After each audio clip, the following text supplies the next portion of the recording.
That is the interior light of the cab. Apparently it doesn't go out. That is the other light. That's the police light with which I use to record these vlogs.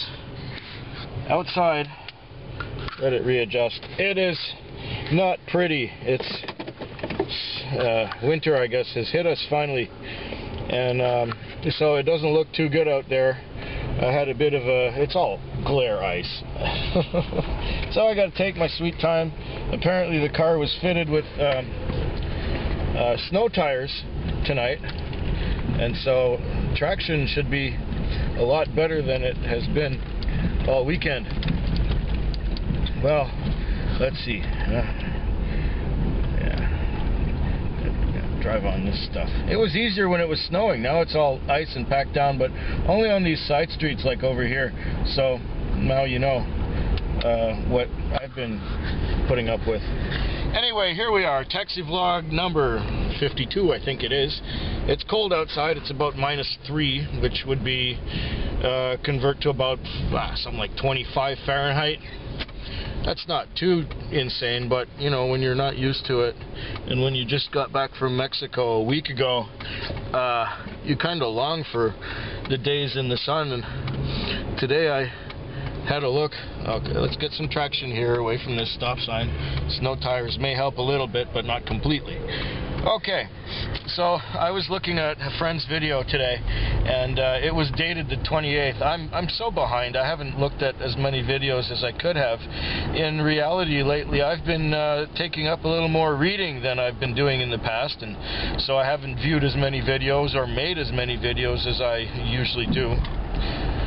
It's now Monday night, the 15th. Yes, the 15th of December. We're almost into that wretched, horrid season that I can't wait to be over with. And it's just 2 weeks to go, and it will be over, and that will be the end of that, and we can get to being normal again. This interior light doesn't want to go out, so yeah, it's a little bit difficult to see out. Well, I had a little story I wanted to tell you. It has to do with, naturally, the taxi, since that's what I've been kind of focused on lately. And this particular car I drive 2 nights a week, which is Sunday and Monday. So last night I came to get the car, and oh yeah, you know, this thing went tick-tick. And when the thing goes tick-tick, it sort of reminds me to book on. I think I booked on. I just have to book the zone. Let's see, book. This is kind of a routine, but I'm walking you through it this time. Okay. Book. See if that works. Tick, tick, tick, tick, tick, tick. I'm first in 58. Yippee! Now I just got to check the configuration to make sure that it's not a configuration that annoys the hell out of me. Oh yeah, of course. He's got the beepers so that you can hear the damn thing. Key beep is off. Key height is signal. Oh, that's good. I just have to turn this up.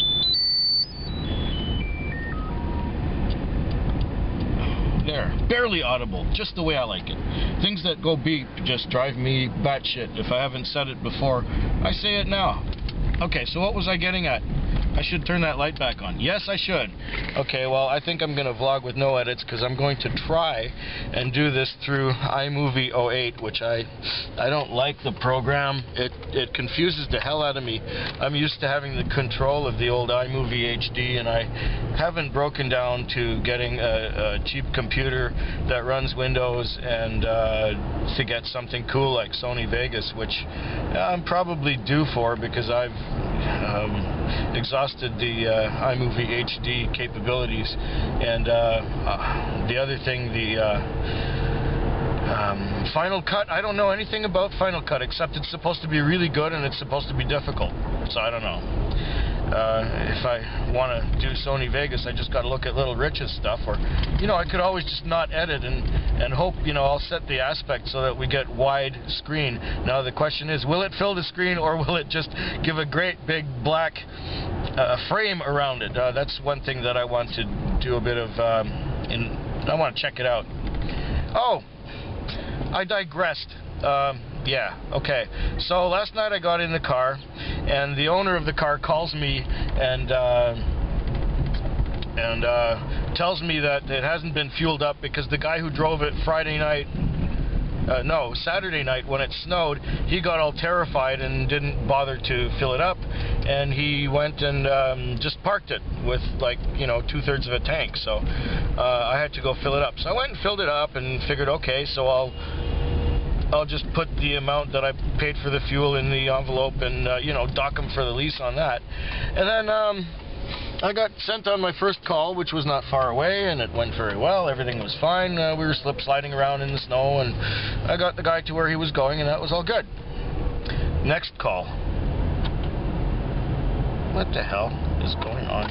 Okay, that's weird. Oh, maybe that's the problem. There, now I can see my interior, my dashboard lights. That's good, but the interior still doesn't go out. Shit. And all the doors are closed, and I'm digressing again. Isn't that wonderful when you're preoccupied how things go? So anyway, I went, got sent on the second call and went to get that one, and I had the phone number on the MDT. That's this annoying, stupid, silly thing here. And I called the phone number, and the girl answered, and as she was answering the phone, a little message on here came up saying no comms. So that means no communications. Okay, fine. Well, you know, sometimes when you're in a little valley or a little hollow like where I was, sometimes the communications go out because there's no you know, the radio waves don't make it to there so well, so sometimes things go a little bit black. That's okay, fine. So I drove her to where she was going. It was a nice long fare. I dropped the girl off, and then I had no communication at all. The radio was dead. So I called the guy who owns the cab, because he had said to me, if there's anything, please call me. Well, that's what I did. And he just said it that day too. You know, sometimes we don't even talk for months on end, but on one day when he calls me up to tell me to fuel it up, you know, something like this silly happens. So where are we going with this? Yes, the radio was crapped out. So I called him up and I said, the radio's dead. And he says, well, did you play with the nut behind it? I'm going, nut? No, that's not the problem. The radio is completely dead. It's not just not receiving, it is not coming on. It is black. The lights on the radio don't come on, and there's no sound comes out of it, and nothing comes out of it. It's no comms. Oh, he says, well, you know, you could always change the fuse. I said, I know, it seems like a blown fuse. Okay, so I'll check that. So I checked the fuse box. All the fuses were fine. And it was blowing snow and wind, and the hood was falling on my head. It wouldn't stay up by itself, and it was just nasty. So I called him up and I said, look, all these fuses are just fine. There's nothing wrong with them. My door's open. Maybe that's better. Maybe my door's not closing properly. Maybe that's why the light doesn't go out in here. Anyway. Oh, that's it. The stupid seatbelt. The guy wore a seatbelt. There. Maybe now the interior light will go out. Hey, it's gone. It's dim now. He wore a seatbelt and it got stuck in the door. Now, after opening and closing it 6 times, now we've solved that problem. So anyway, it's one thing after another. But I'm digressing again. Shit. Okay. Where are we, and where were we, and where have we been? Anyway, he said, okay, bring the car over here and I'll have a look at it. He says, there's a red fuse box under the hood. I said, I never saw no red fuse box in here. There's no red fuse box. So anyway, I was frustrated as all hell, just to explain to the guy that the thing was broken and we were tired and pissed off. And there was another cab sitting there anyway, so I took the other one. Even though I had to come in 2 hours early at 4 o'clock for the day shift guy on that car, I'd rather do that than try and futz around with this anymore. And I suppose we could have fixed it. But when you're frustrated, you can't think straight and fix stuff. You know what I'm saying? So anyway, I got through the night with the other car. It was busy for a stretch. I made some money. It was okay. Everything's fine. This thing went back to the radio shop, and they fixed it, and it's all good. So we're laughing once again. Fehquig. Fehquig. Fehquig.